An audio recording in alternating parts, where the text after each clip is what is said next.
Hi hello ನಮಸ್ಕಾರ, welcome back to Sakshi kitchens. ನಾನು ಇವತ್ತು ಸಾಕ ಟೇಸ್ಟಿಯಾಗಿ ತರಕಾರಿ ಇಲ್ಲದೇ ಪಲಾವ್ ರೆಸಿಪಿನ ತೋರಿಸ್ತಾ ಇದ್ದೀನಿ. ಸೂಪರ್ ಟೇಸ್ಟಿಯಾಗಿರುತ್ತೆ ಈ ಪಲಾವ್ ರೆಸಿಪಿ. ಹಾಗಿದ್ರೆ ಬನ್ನಿ, ತಡ ಮಾಡ್ದೇ ಈ ರೆಸಿಪಿನ ಯಾವ ಥರ ಮಾಡೋದು ಅಂತ ತೋರಿಸ್ಕೊಡ್ತೀನಿ. ಇಲ್ಲಿ ಮಸಾಲ ರುಬ್ಕೊಳ್ಳೋದಕ್ಕೆ ಒಂದೇ ಒಂದು ಚಿಕ್ಕ ಈರುಳ್ಳಿ ಹಾಕ್ಕೊಂಡಿದ್ದೀನಿ. ಹಾಗೆ ಒಂದು 4ರಿಂದ 5 ಗೆಡ್ಡೆ ಬೆಳ್ಳುಳ್ಳಿ ಹಾಕ್ಕೊಂಡಿದ್ದೀನಿ ಚಿಕ್ಕದಾಗಿ. ಒಂದು 3 ಮೆಣಸಿನ್ಕಾಯಿ, 3 ಲವಂಗ, 1 ಇಂಚು ಚಕ್ಕೆ, ಒಂದು 4ರಿಂದ 5 ಕಾಳು ಮೆಣಸು, ಹಾಗೆ ಒಂದು ಸ್ವಲ್ಪ ಶುಂಠಿ, ಹಾಗೆ 2ರಿಂದ 3 ಸ್ಪೂನ್ ಆಗುವಷ್ಟು ಒಣ ಕೊಬ್ಬರಿ ತುರಿ ಹಾಕ್ಕೊಂಡು ಇಲ್ಲಿ ಫಸ್ಟಿಗೆ ತರಿಯಾಗಿ ರುಬ್ಕೊಂಡು ತೊಗೊಂಬಂದಿದ್ದೀನಿ. ನೀರು ಹಾಕ್ತೇನೆ. ಅದಾದ ನಂತರ ಒಂದು ಸ್ವಲ್ಪ ನೀರು ಹಾಕ್ಕೊಂಡು ಈ ಥರ ಪೇಸ್ಟ್ ಮಾಡ್ಕೊಂಡು ತೊಗೊಂಬರ್ಬೇಕಾಗತ್ತೆ. ಈ ಥರ ಇರಬೇಕು ಪೇಸ್ಟ್. ಇದನ್ನು ಇವಾಗ ಪಕ್ಕಕ್ಕೆ ಇಟ್ಬಿಟ್ಟು ಪಲಾವಿಗೆ ಒಗ್ಗರಣೆ ಮಾಡ್ಕೊಳ್ಳೋಣ. ಇವಾಗ ಗ್ಯಾಸ್ ಆನ್ ಮಾಡಿ ನಾನು ಒಂದು ಕುಕ್ಕರ್ ಇಟ್ಕೊಂಡಿದ್ದೀನಿ. ಕುಕ್ಕರ್ಗೆ 2ರಿಂದ 3 ಸ್ಪೂನ್ ಆಗುವಷ್ಟು ಚಿಕ್ಕ ಸ್ಪೂನಲ್ಲಿ 2ರಿಂದ 3 ಸ್ಪೂನ್ ಆಗುವಷ್ಟು ಎಣ್ಣೆ ಹಾಕ್ಕೊಂಡು, ಎಣ್ಣೆ ಕಾದ ನಂತರ ಒಂದು ಪಲಾವ್ ಎಲೆ ಹಾಗೆ 1 ಸ್ಪೂನು ಜೀರಿಗೆ ಹಾಕ್ಕೊಂಡ್ರೆ ಸಾಕಾಗುತ್ತೆ. ಇದಕ್ಕೆ ಮತ್ತೆ ನೀವು ಚಕ್ಕೆ ಲವಂಗ ಅದೇನು ಸೇರಿಸ್ಕೊಳ್ಳುವಂತಹ ಅವಶ್ಯಕತೆ ಏನಿರಲ್ಲ. ಅದಾದ ನಂತರ ಇದಕ್ಕೆ ಸ್ಲೈಸಾಗಿ ಕಟ್ ಮಾಡ್ಕೊಂಡಿರೋಂತಹ 2 ಮೆಣಸಿನ್ಕಾಯನ್ನು ಸೇರಿಸ್ಕೊತಾ ಇದ್ದೀನಿ. ನಾವಿಲ್ಲಿ ರುಬ್ಬೋದಕ್ಕೂ ಸಹ ಹಾಕಿದ್ದೀವಿ, ಹಾಗೆ ಒಗ್ಗರಣೆಗೂ ಸಹ ಹಾಕ್ಕೊತಾ ಇದ್ದೀವಿ. ನೀವೇನಾದ್ರು ಖಾರ ತಿನ್ನಲ್ಲ ಅನ್ನೋರಾದರೆ ಸ್ಕಿಪ್ ಮಾಡ್ಕೋಬೋದು ಈ ಟೈಮಲ್ಲಿ.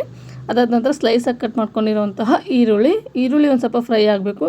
ಈರುಳ್ಳಿ ಫ್ರೈ ಆದಮೇಲೆ ಇದಕ್ಕೆ ಟೊಮೆಟೊನ ಸೇರಿಸ್ಕೊತಾ ಇದ್ದೀನಿ. ನಾನಿಲ್ಲಿ 2 ಟೊಮೆಟೊನ ನಾಟಿ ಟೊಮೆಟೊ ತೊಗೊಂಡಿದ್ದೀನಿ. ನೀವೇನಾದರೂ ನಾಟಿ ಟೊಮೆಟೊ ಇಲ್ಲ ಅಂದರೆ ಆಪಲ್ ಟೊಮೆಟೊನೂ ಸಹ ಬಳಸ್ಕೋಬಹುದು. ಇದನ್ನು ಇವಾಗ ನೀಟಾಗಿ ಫ್ರೈ ಮಾಡ್ಕೋಬೇಕಾಗತ್ತೆ. ಟೊಮೆಟೊ ಎಲ್ಲ ಮೆತ್ತಗಾಗೋವರೆಗೂ ಫ್ರೈ ಮಾಡ್ಕೋಬೇಕಾಗತ್ತೆ. ಫ್ರೈ ಆದಮೇಲೆ ನಾವೇನು ಮೊದಲೇ ರುಬ್ಬಿಟ್ಕೊಂಡಿದ್ವಲ್ಲ ಮಸಾಲ, ಅದನ್ನು ಸಹ ಸೇರಿಸ್ಕೊಂಡು ಮಸಾಲ ಹಸಿ ವಾಸನೆ ಹೋಗೋವರೆಗೂ ಇಲ್ಲಿ ಫ್ರೈ ಮಾಡ್ಕೋಬೇಕಾಗತ್ತೆ. ಅದಾದ ನಂತರ ಇದಕ್ಕೆ ರುಚಿಗೆ ತಕ್ಕಷ್ಟು ಉಪ್ಪನ್ನ ಸೇರಿಸ್ಕೊತಾ ಇದ್ದೀನಿ. ಉಪ್ಪನ್ನ ಸೇರಿಸ್ಕೊಂಡು ನೀಟಾಗಿ ಫ್ರೈ ಮಾಡ್ಕೋಬೇಕಾಗತ್ತೆ. ಅದಾದ ನಂತರ ನಿಮ್ಗೆ ಇದಕ್ಕೆ ಬೇಕಾದರೆ ನೀವು ಜೀರಿಗೆ ಪುಡಿ, ಧನಿಯಾ ಪುಡಿ, ಇಲ್ಲ ಏನಾದರೂ ಗರಂ ಮಸಾಲ, ಬಿರಿಯಾನಿ ಪೌಡರ್ ಅದೇನಾದರೂ ಬೇಕಾದರೆ ನೀವು ಇಲ್ಲಿ ಸೇರಿಸ್ಕೋಬಹುದು. ನಾನು ಯಾವುದೇ ಪುಡಿನೂ ಸಹ ಸೇರಿಸ್ಕೊಂಡಿಲ್ಲ. ಮಸಾಲೆಯಲ್ಲಿರುವಂತಹ ಹಸಿ ವಾಸನೆ ಹೋಗಿ ಎಣ್ಣೆ ಬಿಡೋಕ್ಕೆ ಶುರು ಆಗುತ್ತೆ. ಆ ಟೈಮಲ್ಲಿ ಇದಕ್ಕೆ ಅಕ್ಕಿನ ಸೇರಿಸ್ಕೋಬೇಕಾಗುತ್ತೆ. ಅಕ್ಕಿನ ಸೇರಿಸ್ಕೊಂಡು 1 ನಿಮಿಷ ನೀಟಾಗಿ ಫ್ರೈ ಮಾಡ್ಕೊಳ್ಳಿ. ಅದಾದ ನಂತರ ಇದಕ್ಕೆ ನೀರು ಸೇರಿಸ್ಕೊಂಡು ಲಿಡ್ನ ಕ್ಲೋಸ್ ಮಾಡಿ, ನಾವು ನಾರ್ಮಲಾಗಿ ರೈಸ್ಗೆ ಯಾವ ಥರ ವಿಜಲ್ ತೊಗೊತೀವಿ ಅದೇ ಥರನೇ 2 ಅಥವಾ 3 ವಿಜಲ್ಸ್ನ ತೊಗೊಂಡ್ರೆ ಸಾಕಾಗುತ್ತೆ. ನೋಡಿ, ತರಕಾರಿ ಇಲ್ಲದೇನೆ ಪ್ಲೇನ್ ಆಗಿ ಪಲಾವ್ನ ಮಾಡ್ಕೋಬೋದು. ಸೂಪರ್ ಟೇಸ್ಟಿಯಾಗಿತ್ತು ಈ ಪ್ಲೇನ್ ಪಲಾವು. ಹಾಗೆ ಮನೆಯಲ್ಲಿರೋಂತಹ ಪದಾರ್ಥಗಳನ್ನ ಬಳಸ್ಕೊಂಡು ಅಡುಗೆ ಮಾಡೋಕ್ಕೆ ಬೇಜಾರಾದಾಗ ಅಥವಾ ತರಕಾರಿ ಇಲ್ಲ ಅಂತ ಹೇಳ್ಬಿಟ್ಟು ಏನಪ್ಪ ಅಡುಗೆ ಮಾಡೋದು ಅಂತ ಯೋಚನೆ ಆದಾಗ ಈ ಥರ ಪಲಾವ್ನ ಮಾಡ್ಕೊಂಡು ತಿನ್ಬೋದು. ರುಚಿ ಮಾತ್ರ ತುಂಬಾ ಚೆನ್ನಾಗಿತ್ತು.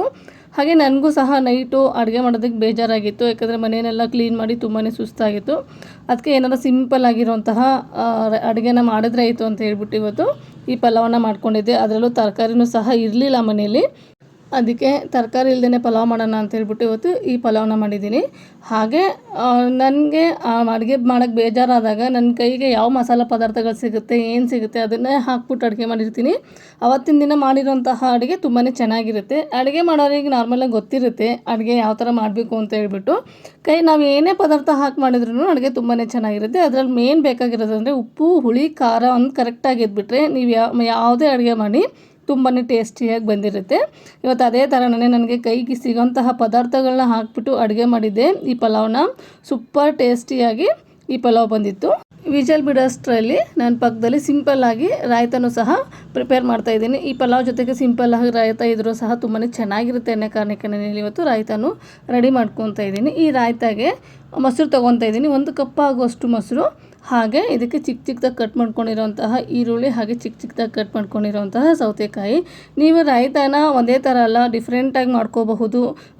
ಏನು ಈರುಳ್ಳಿ ಹಾಗೆ ಸೌತೆಕಾಯಿ ಹಾಕ್ದೇನೆ ರಾಯ್ತ ಮಾಡ್ಕೋಬೋದು. ಬೀಟ್ರೋಟ್ ಹಾಕ್ಕೊಂಡು ರಾಯ್ತ ಮಾಡ್ಕೋಬೋದು. ನಿಮಗೆ ಯಾವ ತರಕಾರಿ ಇರುತ್ತೆ ಆ ತರಕಾರಿನ ಹಾಕ್ಕೊಂಡು ರಾಯ್ತನ ಮಾಡ್ಕೋಬೋದು. ನಾನು ಇವತ್ತು ಸಿಂಪಲ್ಲಾಗಿ ಸೌತೆಕಾಯಿ ಹಾಗೆ ಈರುಳ್ಳಿನ ಹಾಕ್ಕೊಂಡು ರಾಯ್ತನ ಮಾಡ್ಕೊತಾ ಇದ್ದೀನಿ. ಈ ಈರುಳ್ಳಿ ಹಾಗೆ ಸೌತೆಕಾಯಿ ಆದ ನಂತರ ಇದಕ್ಕೆ ರುಚಿಗೆ ತಕ್ಕಷ್ಟು ಉಪ್ಪು ಹಾಕ್ಕೊಂಡು, ಹಾಗೆ ಮೇಲ್ಗಡೆ ಒಂದು ಸ್ವಲ್ಪ ಕೊತ್ತಂಬರಿ ಸೊಪ್ಪನ್ನ ಸೇರಿಸ್ಕೊಂಡ್ರೆ ರಾಯ್ತ ರೆಡಿ ಆಯಿತು. ನೀವು ಇದಕ್ಕೆ ಒಂಚೂರು ಚಾಟ್ ಮಸಾಲ ಹಾಗೆ ಒಂಚೂರು ಅಚ್ಕಾರದ ಪುಡಿನೂ ಸ್ಪ್ರಿಂಕಲ್ ಮಾಡ್ಕೋಬಹುದು. ನಾನಿಲ್ಲಿ ಪಲಾವಿಗೆ ಸ್ವಲ್ಪ ಖಾರ ಹಾಕಿದ್ದೀನಿ ಅನ್ನೋ ಕಾರಣಕ್ಕೆ ಇವತ್ತು ಇದಕ್ಕೆ ಚಾಟ್ ಮಸಾಲ ಹಾಗೆ ಅಚ್ಕಾರದ ಪುಡಿ ಏನೂ ಸೇರಿಸ್ಕೊತಾ ಇಲ್ಲ. ಸಿಂಪಲಾಗಿ ಮಾಡ್ತಾ ಇರೋದ್ರಿಂದ ಇಷ್ಟೇ ಪದಾರ್ಥಗಳು ಸಾಕಾಗುತ್ತೆ. ಇದನ್ನು ಇವಾಗ ನೀಟಾಗಿ ಮಿಕ್ಸ್ ಮಾಡಿಕೊಂಡ್ರೆ ರಾಯ್ತನೂ ಸಹ ರೆಡಿ ಆಯಿತು. ಈ ಬಿಸಿ ಬಿಸಿ ಪಲಾವಿಗೆ ಈ ಥರ ರಾಯ್ತ ಇದ್ದರೆ ಸೂಪರಾಗಿರುತ್ತೆ. ನೋಡಿ, ಇಷ್ಟ ಆದರೆ ಸಿಂಪಲ್ ಆಗಿರೋಂತಹ ರಾಯ್ತನೂ ಸಹ ರೆಡಿ ಆಯಿತು. ಇದನ್ನು ರೆಡಿ ಮಾಡೋ ಅಷ್ಟರಲ್ಲೇ ಕುಕ್ಕರು ಸಹ ವಿಜಲ್ ಬಿಟ್ಬಿಟ್ಟು ಕೂಲಾಗಿತ್ತು. ಇವಾಗ ಕುಕ್ಕರ್ ಲಿಡ್ನ ಓಪನ್ ಮಾಡ್ತಾಯಿದ್ದೀನಿ. ಓಪನ್ ಮಾಡಿದ ತಕ್ಷಣ ಅದ್ರ ಪರಿಮಳ ಮಾತ್ರ ತುಂಬಾ ಚೆನ್ನಾಗಿ ಬರ್ತಾಯಿತ್ತು. ನಾವು ಹಾಕಿರೋಂತಹ ಪದಾರ್ಥಗಳು ಕಡಿಮೆ ಇದ್ರೂ ಸಹ ರುಚಿ ಮಾತ್ರ ತುಂಬಾ ಚೆನ್ನಾಗಿತ್ತು. ಹಾಗೆ ನಿಮ್ಮನೇಲೂ ಸಹ ತರಕಾರಿ ಇಲ್ಲದಿರೋ ಟೈಮಲ್ಲಿ ಅಥವಾ ಅಡುಗೆ ಮಾಡೋಕ್ಕೆ ಬೇಜಾರಾಗಿರುವಂತಹ ಟೈಮಲ್ಲಿ ಒಂದು ಹೊತ್ತಿಗೆ ಏನಪ್ಪ ಮಾಡಬೇಕು ಅಂತ ಯೋಚನೆ ಇರುತ್ತಲ್ವ, ಅಂಥ ಟೈಮಲ್ಲಿ ನೀವು ಈ ಪಲಾವ್ನ ಮಾಡ್ಕೊಳ್ಳಿ. ಎಲ್ಲರೂ ಸಹ ಇಷ್ಟಪಡ್ತಾರೆ. ನೋಡಿದ್ರಲ್ವ, ಈ ಪ್ಲೇನ್ ಪಲಾವು ಯಾವ ಥರ ಮಾಡೋದು ಅಂತ ಸೂಪರ್ ಟೇಸ್ಟಿಯಾಗಿತ್ತು ಈ ಪ್ಲೇನ್ ಪಲಾವು. ಹಾಗೆ ಬಿಸಿ ಬಿಸಿಯಾಗಿರೋಂತಹ ಪಲಾವ್ಗೆ ಮೇಲ್ಗಡೆ ಒಂದು ಸ್ವಲ್ಪ ತುಪ್ಪ ಹಾಕ್ಕೊಂಡು ಪಕ್ಕದಲ್ಲಿ ಈ ರಾಯ್ತ ಹಾಕ್ಕೊಂಡು ತಿಂತಾಯಿದ್ರೆ ಆಹಾ ಸೂಪರಾಗಿರುತ್ತೆ. ಹಾಗೆ ಇನ್ನೂ ನನ್ನ ಚಾನಲ್ನ ಯಾರು ಸಬ್ಸ್ಕ್ರೈಬ್ ಮಾಡ್ಕೊಂಡಿಲ್ಲ ಪ್ಲೀಸ್ ಸಬ್ಸ್ಕ್ರೈಬ್ ಮಾಡ್ಕೊಂಡು ನೋಡಿ. ನಿಮ್ಮದು ಒಂದು ಸಬ್ಸ್ಕ್ರೈಬು ನನಗೆ ತುಂಬಾ ಇಂಪಾರ್ಟೆಂಟು. ಹಾಗೆ ನನಗೆ ಸಪೋರ್ಟ್ ಮಾಡೋದನ್ನು ಮಾತ್ರ ಮರಿಬೇಡಿ. ನೋಡಿ ರೆಡಿಯಾಗಿದೆ ಸೂಪರ್ ಟೇಸ್ಟಿಯಾಗಿರುವಂತಹ ಪ್ಲೇನ್ ಪಲಾವು, ತರಕಾರಿ ಇಲ್ಲದಿರುವಂತಹ ಪಲಾವು ಯಾವ ಥರ ಮಾಡೋದು ಅಂತ ನಾನು ಇವತ್ತು ನಿಮ್ಮ ಜೊತೆಗೆ ಶೇರ್ ಮಾಡಿದ್ದೀನಿ. ಅದ್ರ ಜೊತೆಗೆ ಸಿಂಪಲ್ ಆಗಿರುವಂತಹ ರಾಯ್ತನೂ ಸಹ ಶೇರ್ ಮಾಡಿದ್ದೀನಿ. ನೀವು ಸಹ ನಿಮ್ಮ ಮನೆಯಲ್ಲಿ ತರಕಾರಿ ಇಲ್ಲದಿರುವಂತಹ ಟೈಮಲ್ಲಿ ಏನಪ್ಪ ಅಡುಗೆ ಮಾಡಬೇಕು ಅಂತ ಯೋಚನೆ ಮಾಡ್ತಾಯಿದ್ರೆ ಈ ರೆಸಿಪಿನ ಮಾಡಿ ಒಂದ್ಸರಿ ಟೇಸ್ಟ್ ಮಾಡಿ ನೋಡಿ. ಮನೆ ಮಂದಿಗೂ ಸಹ ಇಷ್ಟ ಆಗುತ್ತೆ. ಹಾಗೆ ತರಕಾರಿ ತಿನ್ನಲ್ಲ ಅಂತ ಇರುತ್ತಲ್ವ, ಅವರಿಗೂ ಸಹ ತುಂಬಾ ಈ ರೆಸಿಪಿ ತುಂಬ ಇಷ್ಟ ಆಗುತ್ತೆ. ತರಕಾರಿ ಎತ್ತಿಕ್ಬಿಟ್ಟು ತಿನ್ನಬೇಕಲ್ಲ ಅನ್ನೋ ಯೋಚನೆ ಇರಲ್ಲ. ನೋಡಿದ್ರಲ್ವ, ಸಖತ್ ಟೇಸ್ಟಿಯಾಗಿರೋಂತಹ ಈ ಪಲಾವು ರೆಡಿಯಾಗಿದೆ. ನೀವು ಸಹ ನಿಮ್ಮ ಮನೇಲಿ ಈ ಪಲಾವನ್ನ ಮಾಡಿಬಿಟ್ಟು ಟೇಸ್ಟ್ ನೋಡಿ ನನಗೆ ಕಾಮೆಂಟ್ ಮಾಡಿ.